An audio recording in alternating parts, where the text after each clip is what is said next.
हो रही है और इस एक कमरे में सब कैसे कीड़े मकोड़े की तरह पड़े हुए हैं। हाय, क्या करूं मैं। भाभी, आप अभी तक सोए नहीं क्या?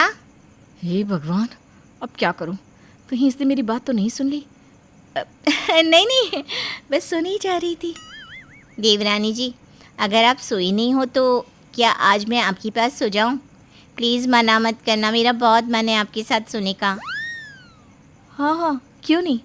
वैसे भी आनंद तो काम के सिलसिले में बाहर गए हैं। सो जाओ दीदी, मुझे कोई प्रॉब्लम नहीं है।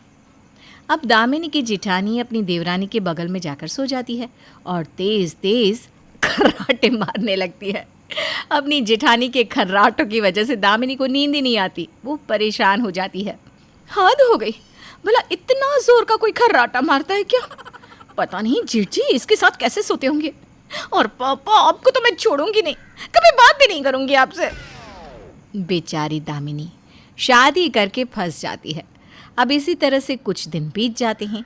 ऐसे ही एक दिन जब दामिनी जैसे ही सारा काम करके आराम करने जाती है, वैसे ही कोमल गीले पांव लेकर पूरे घर में घूमने लगती है। अरे अरे कोमल, तुम ये सब क्या कर रही हो? मैंने अभी झाड़ू पोछा किया है, सारा सामान ठीक किया है और तुम गंदे पांव लेकर घर में घूम रही हो। ऊपर से मेरे सामने ही घर के सारे सामान को इस तरह बिगाड़ रही हो, क्यों? भाभी, मुझे कॉलेज के लिए लेट हो रहा है और मेरा नया वाला पिंक सूट नहीं मिल रहा। मैंने कल ही यहाँ रखा था, कहाँ गया? कोमल अपना एक सूट ढूंढने के लिए पूरे घर को बिखेर देती है और वो तो आराम से अपने कॉलेज भी चली जाती है। पर अपना बिखरा हुआ घर देखकर दामिनी का गुस्सा 7वें आसमान पर पहुंच जाता है। चुड़ैल कहीं की, हमेशा मेरा घर बिगाड़ कर चली जाती है। एक तो चिड़िया खाने में आकर मैं परेशान हो चुकी हूँ। आने दो इस बार आनंद जी को, उनसे कहूंगी कि इस कमरे को खाली करो और कहीं और चलो। अब मैं और एक कमरे में अपने ससुराल वालों के साथ नहीं रह सकती। दामिनी एक कमरे में अपने ससुराल वालों के साथ रहकर बहुत परेशान हो चुकी थी और इस बार उसने ठान लिया था कि वो कहीं दूसरी जगह दूसरा घर लेकर आनंद के साथ रहेगी। अब जैसे ही रात को आनंद घर आता है तो दामिनी उससे अकेले में बात करने की सोचती है। अरे बेटा, आ गया तू? कितने दिनों की छुट्टी लेकर आया है? और तेरे ऑफिस वाले तुझे कुछ खाने को नहीं देते क्या? देखो तो कितना पतला हो गया है मेरा बेटा। माँ, मैं बिल्कुल ठीक हूँ। देखो, आप सभी के लिए मैं गिफ्ट लेकर आया हूँ। इन सब की क्या ज़रूरत थी?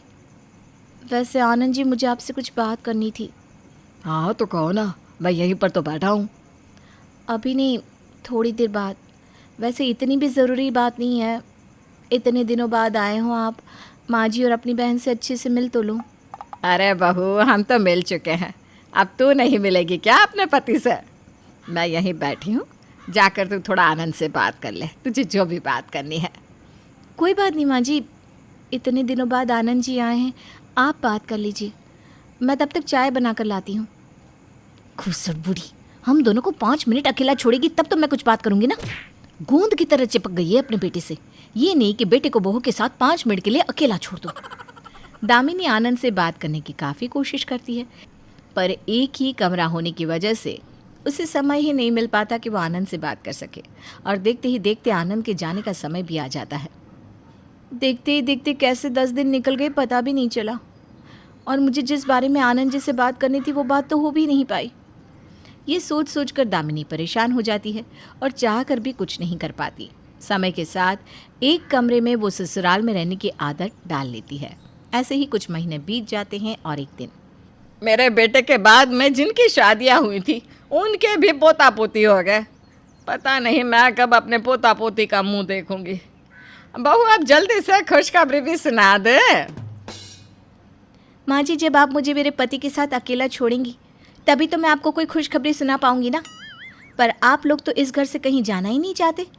भला एक कमरे में ससुराल कैसे बच सकता है? क्या हुआ बहू, मैंने कुछ गलत कह दिया जो तू इतना नाराज हो रही है?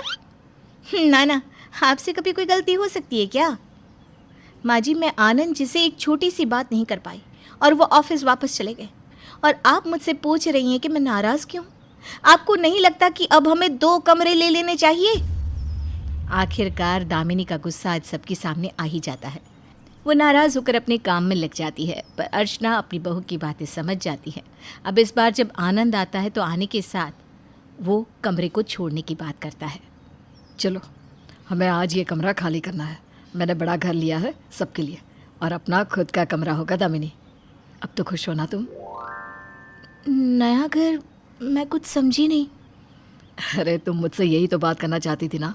माँ ने मुझे सब बता दिया है और तुम्हारा कहना भी जायज़ है, पर हमारी कुछ मजबूरियाँ थी ना, इसलिए ना चाहते हुए भी हमें इतनी मुश्किलों का सामना करना पड़ रहा था, और हमारे साथ तुम्हें भी। पर अब सब ठीक है, अब हम सब एक साथ रहेंगे। आखिरकार दामिनी का सपना सच हो जाता है और वो लोग अपने एक कमरे से निकलकर बड़ा घर ले लेते हैं और सब